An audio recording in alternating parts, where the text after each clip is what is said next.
to the Los Angeles County Real Estate Investors Association live podcast. I'm Bill Gross. We do this every Tuesday at 3 p.m. We get together and talk about all things real estate investing. This is an association with Lloyd Siegel's program, which we host monthly live. You can find it online at LAREIC.com, which is the web page that has the details with the program in it. LAREIC.com, but it's the Los Angeles County Real Estate Investors Association. And we have a monthly event. We get together and we get about 250 people there and a speaker. It's a free event.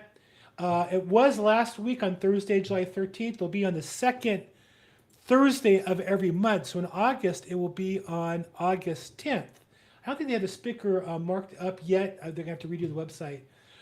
In the meantime, also, Lloyd hosts his foreclosure forum, and that's going to be on August 5th. And you can get a discount of $149 if you sign up between now and July 29th. It's a great all-day event teaching you all the basics of foreclosures, and that seems a very hot topic for people looking to get investments. We live stream this onto YouTube, Facebook, LinkedIn. If you're watching online, feel free to chime in there, questions, comments, links. If you like what you're hearing, share with us what you like. If you don't like what you hear, share with us what you don't like. It's meant to be participative. As Lloyd says, the real estate investing program that he has is based on three things. Number one, education. Number two is camaraderie, getting together. And number three is mentorship. And so whether it be with Lloyd or somebody else, you need a mentor. You need to have education, and this is meant to supplement the education. And then the key thing is they get together, we get together regularly to share ideas and work together on ideas. One of the features also of this program is the Facebook, and I just am surprised at how few people take advantage of it. It's a great resource. The LA County, it's the Los Angeles County Real Estate Investors Association. And if you go there, we have 691 members. And you can post questions. We put content there as well. So if you miss it or you want to see other programs, you're welcome to go there and find out more information about it. But post your questions and comments. If there's something you'd like to see in a program, put it there. And if we don't have it, that's something we can add in at a later date. So of those of you on the call right now, who was at the event last week on Thursday, and what did you think about it? Put in your chat box. If you were at the event on Thursday, last week at the LA County event at the Iman Center, put in there I was, or if you were not, put no I wasn't. And I'd just like to see how many people were actually, who are on the call now, participate in that event.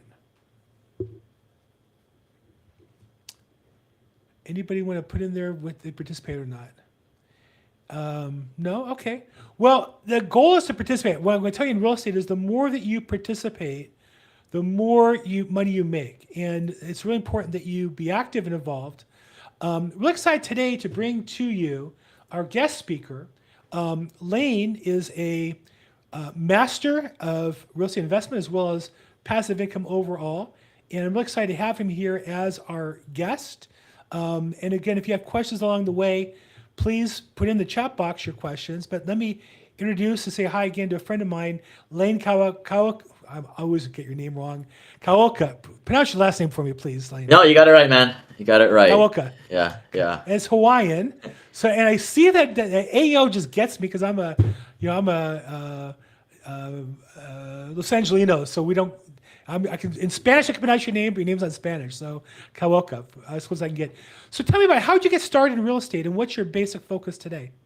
Yeah. So got started in 2009. I was working my engineering job, and up until that point, grew up in a family. We were all taught to be frugal, study hard, work hard. Work a white collar job for 40, 50 years, investing in the 401k, and I kind of lived that life. Became an engineer, started to work for the man, and very quickly realized that the engineering path was, not for me. But still, pretty frugal with my money, and, born through that dogma of buying a house to live in, which I eventually turned that into my first rental. And that was where I got this taste of cash flow and, appreciation, tax benefits, and the tenants paying down my mortgage for me. And that was my big aha moment. And I realized, wow, if I just kept on buying a handful of more rental properties, I'll be able to quit the rat race, quit the boss or fire the boss. And that was back in 2009 is when I first started. And then, today, we run a syndication company, own over $2.1 billion of assets, 10,000 units, over 65 projects thus far. Wow. Well, Wow. And so the website is simplepassivecashflow.com. And I got the thing. And so basically, you're you're promoting the opportunity for people to invest in real estate to generate passive cash flow. yeah, yeah. I mean, real estate is kind of the tool, right? But a lot of this is, the strategies that I learned. When I started investing, I would buy these little rental properties, turnkey rentals.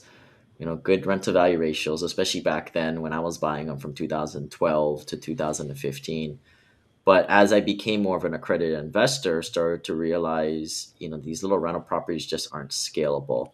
And then I started to interact with other accredited investors, and that was a big difference for me. I'm an introvert, and I'm kind of stick to myself, and I stuck to myself for maybe the first 6 7 years of investing.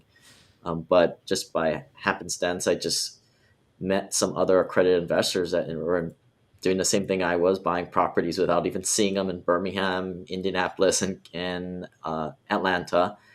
And I realized, wow, I wasn't so crazy for doing this, and there was a lot of other people doing it.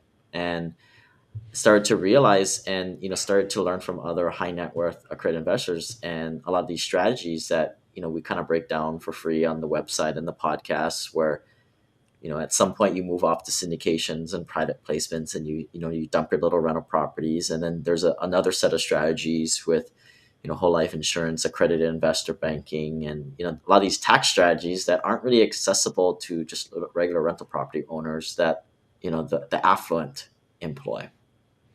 So our sponsor of this podcast, which is Lloyd Siegel's LA County Real Estate Investors Association, he always says there's three things that we provide. We want to focus on: education, networking, and mentorship. So let's talk about them in that order. Education, you offer a lot. You have a podcast, you have online classes and stuff you do. Talk a little bit about if somebody wanted to learn more about your philosophy and your methodology, what are some of the resources you're offering them to help as far as education? I know this isn't a promo, and I'm not looking for a commission on selling you anything. I'm just trying to offer your knowledge to the people watching on the call here. So, what are the podcast? What's the point behind that as far as educating, and what other resources are you offering people to learn more about real estate investing? Yeah, I mean, I was always one. I mean, the real estate world is a little slimy, right? Because there's a Yes, lot of these like very, very dog and slimy. pony shows. Not so much these days after COVID, right? Because people don't really go to events too much these days. But like there's a lot of people just selling products 100 or 10, 20, 50 grand to a lot of people that just shouldn't spend the money doing it. They should put that money and put it to their down payment. So a lot of the stuff that we have on the website and podcasts are for free. And it was just kind of my way of trolling all those people doing those types of programs, because it's the same stuff, right? I think we're a little bit different at the Wealth Elevator and Simple Passive Cash Flow is I cater more towards the higher net worth investors, right? People kind of my pedigree, where we have good paying jobs, 6 figure salaries and plus.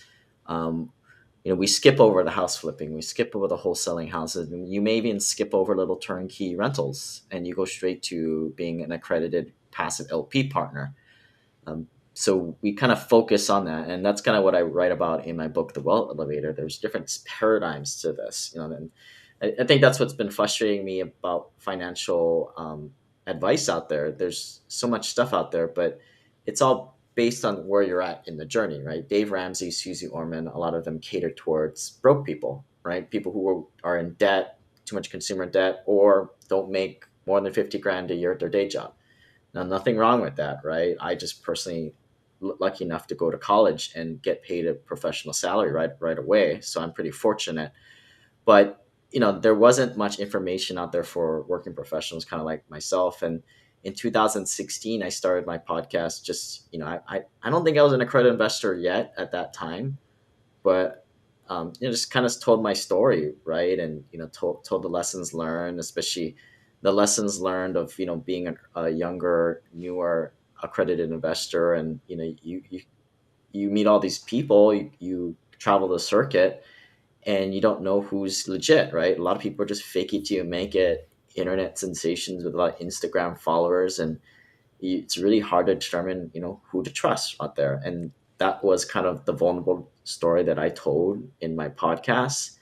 And it got some traction the first couple of years, and then kind of off to the races after that. Start to build that base, and part of that's luck, right? Like we just kind of started at the right time. It's so true. I see people who do classes and on variety of topics. And if you ever verify numbers, you'll find out most of them exaggerate what they do tremendously. And so when I see somebody giving information for free, and I do the same thing. I'm a broker. My focus is probate real estate, and I do a weekly podcast for free. I don't charge for it. I don't get affiliate income. I don't have any sponsors because I don't want to. I'm going to educate my clients to do better business with me.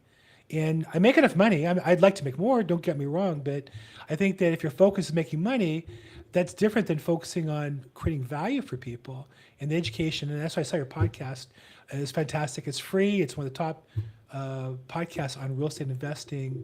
And it's not one of those commercial programs. I feel like some of them are, I just feel like I'm just signing up for listening to commercials all the time, where yours is more about your journey and people you meet along the way. So education, I think you do a fantastic job. Anybody interested on Apple Podcasts is passive real estate investing via simple passive cash flow. That's a mouthful, Lane. We got to work on your branding and get something a little glitchier than that. But Yeah, we actually are moving away from that. I'm writing my second book, The Wealth Elevator, so we are changing to there you that. go. The Wealth Yeah, of Layer yeah, podcast. Perfect.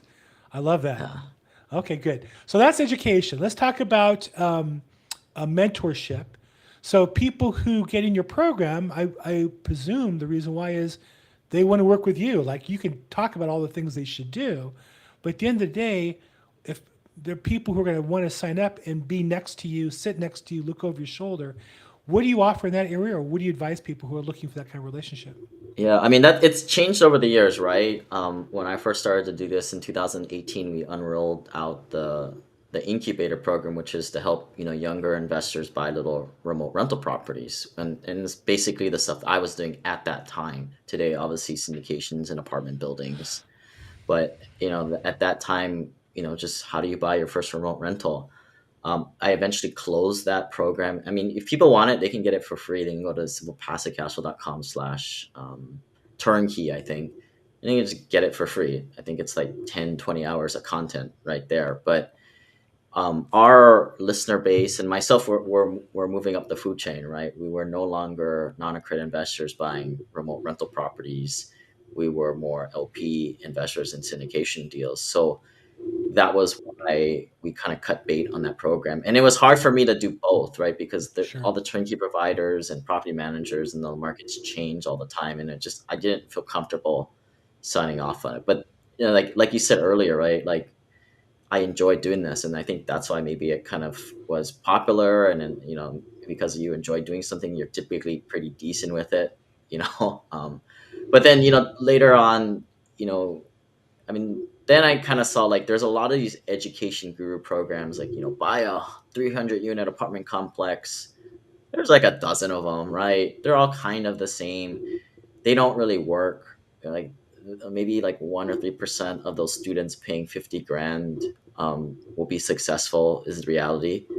On the one hand, you kind of do need those groups because how else do you get the Fannie Mae Freddie Mac badge or pull together capital from other partners if you don't join an ecosystem like that? But I know, like I said, I always got the slimy feeling for it, so I never really wanted to build one of those programs just to make a bunch of money only to have 1-2% of the students be successful. So Right.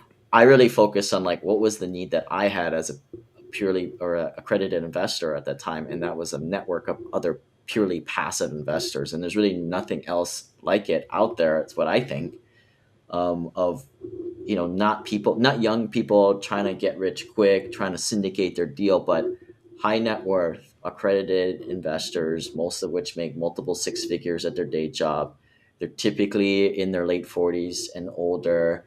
They have families, they're busy, they don't have time to do the active stuff. Or maybe they had at one point, but they've crossed over that threshold where time is more valuable than money and they want to go the passive investor route. But like I said earlier, if you know my history, if you don't have anybody around you, you're going to step on landmines. There's shysters and fake it till you make it's out there, and you're likely to invest with one of them, especially if you don't have, you lack deal flow, and especially if you have these guys search you out as a passive investor.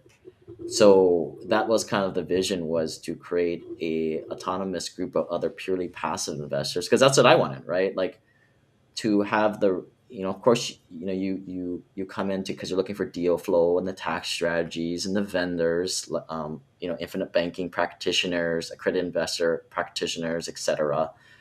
But at the end of the day, the most value I got when I was kind of meeting people was just the relationships, right? Like, when you grow with somebody from 1 million, 3 million, $5 million net worth plus, your families get to know each other. You have the same first world rich people problems. Everybody's got problems, but you're surrounding yourself around the right people. And most of the people that I come in contact with, they say the same thing. None of my friends, they make high salaries, but they don't do this type of stuff that we do. So the mentoring really is the networking. The network is mentoring. That's one of the things I agree as well. Is I look to be mentored, and I find the only way to do that, to get people's attention, is to be offering to mentor other people. So do you have programs where people are able to participate and meet with you and sit with you personally, or be in a small room and get your ideas and get your relationships? I understand you get that as an investor, but are people joining your program able to get that same kind of opportunity, or an opportunity with you?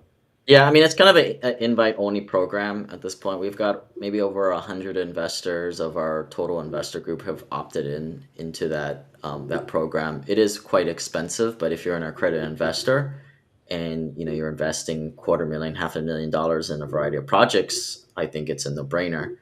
But What becomes a piece of it's a small expense of a big expenditure if you're actually doing investments. If you're not investing, it's probably a ridiculous amount of money. If you're investing $250,000 in something, it's a small piece of that investment to ensure what you're doing, right? It's just yeah, I part of the mean, package. just myself included, I've probably been swindled, lied to, maybe on a few occasions. And my first 15 deals I went into, one out of every five of those, ended up losing money. Mm. Or, and if you think about it like that, if you're able to somewhat cut that in half, then it paid for itself right there. But I mean, like, I tell people, like, join for the relationships and the network, and we allow people to kind of test drive the organization once and come to a live event to kind of get a sampling of the clientele that we have. Because until you meet other people, doing the same things, like taking money from your HELOC, selling your primary residence, withdrawing money from your 401k as your AGI explodes, and you're cool with it, till you meet other financial fanatics that understand debt and this type of investing, that aha moment won't happen, right? You're just going to be kind of amongst regular people investing the regular way. But yeah, things really start to move when you get other people kind of skiing in the right direction as you. But I'd say start with the basics, right? Like, we have a lot of the stuff on my website for free. Start there. I always tell people, use up all the free stuff first before you start paying for things. It makes no sense. Any coach of value has so much free stuff. You're addicted. That's when you start buying and paying for the stuff. If you just jump to the paid stuff, it's because you're not really consuming and learning. There's no shortcut. There's no shortcut to learning. You got to do the work. So, and so do you do? I know you go to some events nationally occasionally. Do you host an event nationally? Is there something that people go to that you invite, or is that just for your network only by invitation? Yeah, it's only for our network only. Got it. What we typically have, like, a retreat environment over a few days. Of course, a lot of our investors are pretty busy, and it's hard to justify burning up a day of vacation when that should be spent with your family. But we Yeah. try to make it as time efficient as possible for our investors. We've done it in Hawaii. We just did one in San Diego. We've got one coming up in Seattle. A lot of our investors, I would say 80% are on the West Coast. Some people in Hawaii, some people in Texas, Florida, of course, but vast majority, I would say, in high priced areas, right, where you don't have good rent to value ratios where you live, Right. and coupled with high net worth people and high salaries. So the properties that you are putting together, syndicating, are not in. You're looking in Hawaii. You're not in Hawaii. They're in other markets that you've researched and do business in, right? I think you mentioned me previously. Tennessee was one.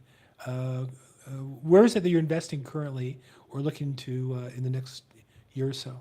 Yeah, I mean, our rubric is, typically red states for landlord friendly laws on our side. And, typically that also means that there's a little bit more skewed to pro economy, right? Job growth. We also want to be in a position where we can cash flow. So now you're kind of out of California, right? For And sure. into these more secondary and tertiary markets.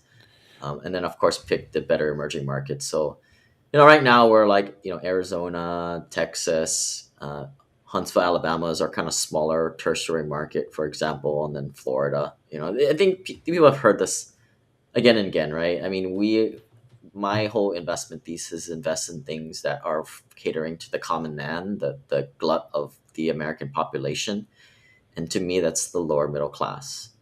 Interesting. Good workforce housing, and especially in a recession, you're gonna have the luxury condo people kind of move out of those, or who knows, right? Maybe when the student loans, that gravy train stops, maybe they got to move out of their $1,800 luxury apartment and move into something that we have a little on the lower end. It's amazing. I interviewed a guy who does opportunity zones, and I went to college at USC here in Los Angeles, and they built a beautiful project in what was really, really rough area. Like you wouldn't walk there in daytime. And to their credit, they took a whole block and redeveloped it. And it's across the street from the Coliseum, the park area where the Coliseum is. And it's beautiful. I mean, it has gym and it has pools and it has high-end retail. I'm thinking, man, that is living. Why are you going to? How does that even pencil out? Why you're going to college and paying tuition? How does that even make any sense? And I know that it is right now. I mean, I see the pro forma, but how economic in the long run does that make sense? That would keep me up at night. Versus, Huntsville, Alabama, they're building space stuff out there. They have been as long as they've been alive. That place has been growing steadily with another government contract and their contract. Now there's private enterprise going into Huntsville, some of these other markets. I think you're right on. So how do you describe the market? You said lower middle class. Would that be a B product? Is that a B minus product? The way when people look at it on a letter scale, or how do you describe the product? Is it just that lower middle class? Yeah, lower middle class. I mean, we when we first started, we would buy properties that are smaller, class C, because that's all we could afford, and that's what we had for an investor base to invest alongside of us. So the capital raises on those would be pretty small and doable. But then, like, there was some lessons learned, right? In that you're dealing with class C tenants and your delinquency is high, and you can make a lot of money with that stuff, and it looks good on paper, right? Just like a $50,000 rental property. But we all know who are experienced that it's when you're working with lower end tenants, it's just not going to come to fruition, right? And it's going to be too much headache. So over the years, you move to more B class, larger properties, but even that, you're still dealing with people and tenants. As of late, the last several years, we kind of been moving more off to still workforce housing, but developing residential, so we don't have to really deal with tenants. Or if we do the value add play, put lipstick on a pig, bump a property up, we do it in a better area with a nicer B plus asset. Is currently what we're targeting these days. So we do a few things.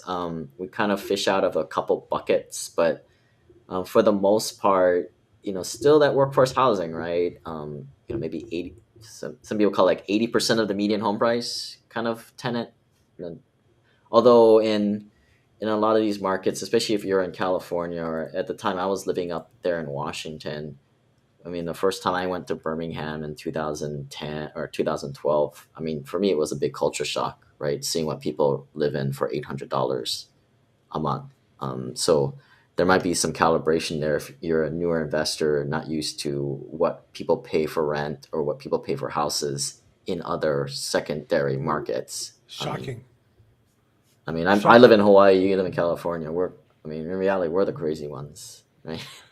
Well, I have a listing in, you know, I don't know where Palmdale is. Palmdale is like the far edge of LA County on the way towards the desert in Central California, but it's LA County.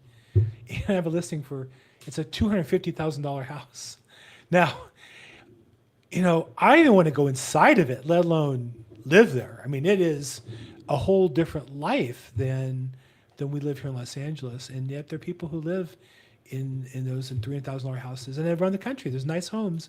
I have people on my team in, you know, rural Georgia who sell homes that are really nice, nice the house I live in for $350,000. You know, they have like a half an acre and they Yeah, have that's a mansion. trees. Yeah. Exactly. It's a beautiful house, but you have to know those local markets.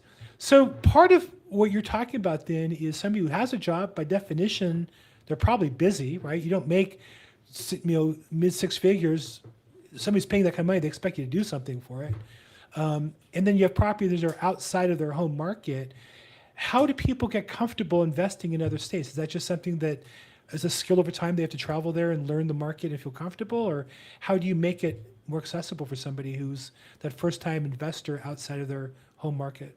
Well, it depends on who you are, right? Like if you're the one, like I mean, the way we would teach it when we would teach people how to buy remote rentals on their own, right? I mean, yeah, you probably would have to go visit, even though a lot of investors don't initially do that, right? I think in the beginning, for people who are willing to kind of take a little leap of faith, you just run the numbers, right? The numbers work. You're buying commodities out there, and sure, maybe some things will fall through the cracks, but you have the cash flow there to be able to absorb that and pay for those types of expenses that do pop up. But I think that's what I started to realize, and maybe this is another reason why we dumped that educational program, was you're when you're buying little rental properties, the property manager is not on your side. You're not in aligned interests, and at the end of the day, the broker, the lending broker, they're all gone. They all got paid their commissions. It's just you and you alone, and you're 2,000 miles away. And all these property managers know you're just some rich guy from California or Hawaii who is an absentee landlord. And they're just like screwing you over on all these third party repairs. Who know if they're true or fictitious or whatnot. And but then that's kind of where what I've started to see is for a lot of investors who are passive and maybe not super sophisticated, but they are accredited, jumping into these larger deals as a passive partner, you inherently have that aligned interest with your general partner, right? There's a split of, profits, and the analogy I use all the time is like it's like an airplane. In the cockpit, you have your general partners, your sponsors, syndicators, and in the coach, you have all the LPs. And just like an airplane, or at least what I do, I go to sleep, right? And the GPs fly the airplane because we're all aligned. We're all in the same venture together. And it's if the plane goes down, so do the GPs too, right? They're the ones signing on the debt, so they actually have more skin in the game than anybody else. Of course, you diversify yourself amongst many planes. One of my rules is you never want to put more than 5% of your net worth into any one venture. You want to spread it around just in case one of the planes do go down. But at that point, you're diversified. But yeah, like kind of going back to, like getting over that hump, right? Like if you're just a passive investor in this, you're sort of like just investing in, stock or bond, right? You're not the one operating it. You're not, and you're also not the one with the personal debt in your name. You're also not the one with the legal liability as a managing member. You're just a passive investor. Well, I try to think of it as when I'm a passive investor, I'm really investing in the team more than the property.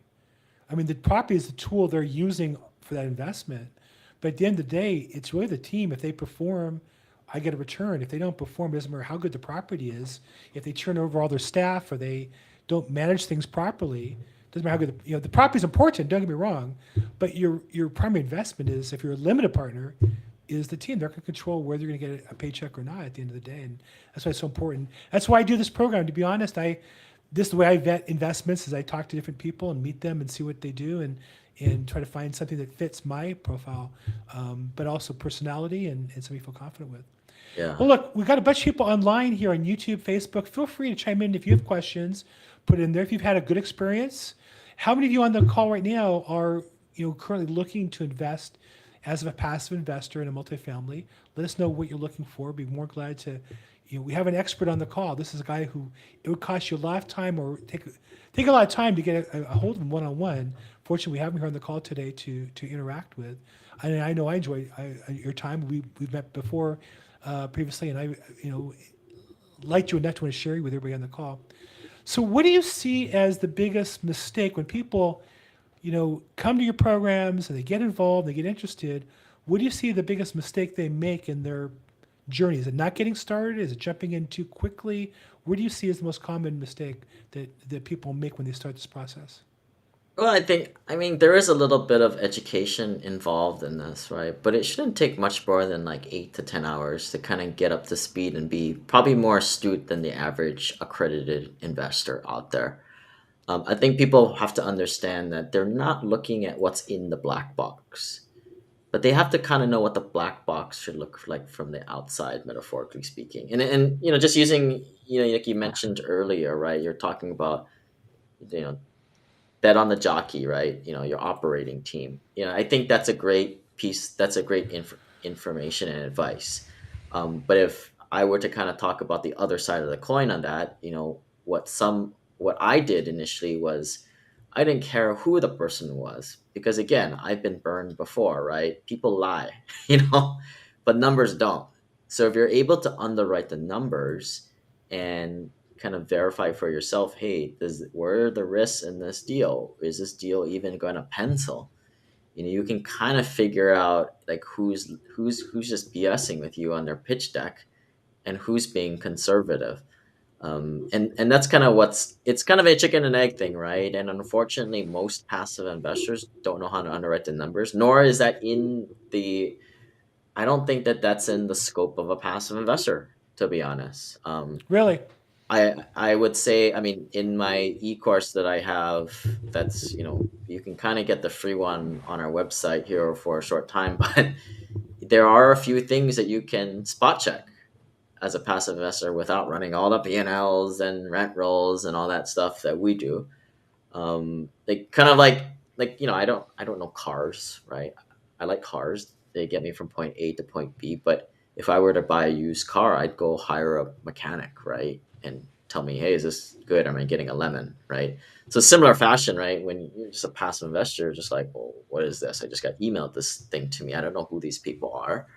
And then we'll get into the network later, but like I don't know who these people are. Like, is this a good deal, right? And so I kind of focus on it, at least level one, right? Being aware of things as a passive investor, like what should I look for? And the big things are like, what is the reversion cap rate assumed to be in the future, right? I mean, most times you want to assume that you're selling into a softer market, and that can drastically change your returns. Somebody might be saying they're going to do 100% return in 5 years, but if they're being conservative with their reversion cap rate and just changing that one little number up 1%, it could mean that now you're only getting 40% return in 5 years, which is quite frankly worse than what you're getting in the stock market right now. But I think at that point, the next thing would be like, what are they assuming the full occupancy is? If somebody's thinking they're going to run a value add property at 95%, they're probably smoking some weed. Let's be honest, which is, I think, I guess it's not legal down there, but it is in California. But that's just not conservative, right? I Right. mean, we all see those websites with the free analyzer, and you can make anything work, right, on the spreadsheet. But these are the common numbers that people fudge to get the numbers to look good, right? And to a new investor, it's going to be hard to differentiate it. But I'm a big 80/20 guy. The way I teach things, at least in the beginning for new investors, is like, all right, what are the big movers that you should at least spot check first? Well, I know one of the big variables in California is the expenses per unit, depending on what you're talking about, right? the maintenance costs, are going to be higher by percentage than other states because our state everything's expensive here. It's just the way it is. And so if you don't have that, and I've seen P&Ls, people say, some great cap rate, and you look at the expenses per unit and say, well, how in the world are you ever going to make that work? Because it's not a real number. This is a projected number based on somebody taking that spreadsheet. I got to make it fit somehow. Well, up the vacancy, down the expenses, and then magically it's a great investment. Well, no, that's how you get stuck with something that doesn't make sense at all. Yeah, I So, mean, to just that one, for example, in apartment world, used to be you would run a property at $4,500 a month for some Class B property, and so there, if you're looking at the P&Ls and you're seeing expenses at $3,500 a month, likely what's happening is they're kind of fudging and leaving some expenses out, right? And then you have these. I know you don't do it, but like brokers will be like, "Oh, it's a 8 cap." I was like, "Well, yes, like you're not showing these expenses that actually should be there or will be right, there when I buy." right. So kind of normalizing it for, today everything's more expensive, right? Inflation, and a lot of these places in the Gulf, like your insurance might have tripled on you, and your taxes might Exactly. have doubled and tripled. So maybe at this time of recording, maybe you can use $5,000-$6,000 as a good expense per unit per year rule of thumb. Yeah, expenses, insurance has gone through the roof in California and everywhere, I think. Property managers are much harder to get. Like all employees, those costs have gone up and people have had turnover. And like anything else, if you go on the cheap, in the long run, it's going to cost you more, right? If you go on the cheap on a property manager, they leave. Now you have both that problem and then you have to hire a new one as part of your process. And I went through that with investment. When my past investments, they had a great team, their costs were lower. And I fell for that bitch. And I realized, well, no, their costs were lower because their property management team was getting ready to leave and went somewhere else. And then they had to replace them and it cost a lot more. And then all the numbers didn't quite work out as projected. But like you say, that's part of the process. Well, it sounds like that's just part of the process, right? I mean, you can't win. I'm in real estate. You can't win every deal, but if you're consistently participating, consistently winning, the losses get overwhelmed by the victories. You don't want to throw money away. Obviously, you don't make stupid mistakes. But like you say, diversification in any investment strategy, stocks, bonds, or real estate is a basic, fundamental that you have to follow. And putting all your money in one place doesn't make any sense for anybody. Lane, I know I can go on with you forever. We've gotten a little bit longer than we planned on, so I really appreciate your time here. So again, is the best way to get in touch with your program, the website, simplepassivecashflow.com is the website, right? And there you have places to sign up if you want to invest. Of course, hit the button, invest with us. There's the podcast. There's this e-course. What's the best place? Is there something else I'm missing here? Yeah, What's I the mean, best place to start? if check out the podcast. At some point you may not have the money now, but at some point buy little rental properties remotely and then step up to syndications. We've got some educational stuff for people getting started, because that's where we kind of started initially, and now that a Mhm. lot of that's for free. But yeah, if you're an accredited investor, yeah, shoot me an email, lane@simplepassivecashflow.com, and we'll get you onboarded. Fantastic. Lane, I really appreciate the chance to chat with you. Look forward to continuing to work with you going forward. And thanks so much for being on our call today. All right, hello everybody, see ya. Thanks so much. Aloha. And for the rest of you, I'm Bill Gross. We do this LA County Real Estate Investors Association podcast every Tuesday at 3 p.m. as part of Lloyd Siegel's LA County Real Estate Investors Association. We meet live and in person the second Thursday every month in LA, in the Culver City area at the Iman Center. You can see it on the website, lareic.com is the best one to go to. He also has it in Ventura on the second Wednesday of the month. So look forward to the website for the details of the upcoming speaker. The focus on education, mentorship, and networking. I'm Bill Gross. I'm a broker here in Los Angeles. I'm on social media at Bill Gross Probate. If I can help with any probate or any real estate questions, feel free to reach out. As always, make today your best.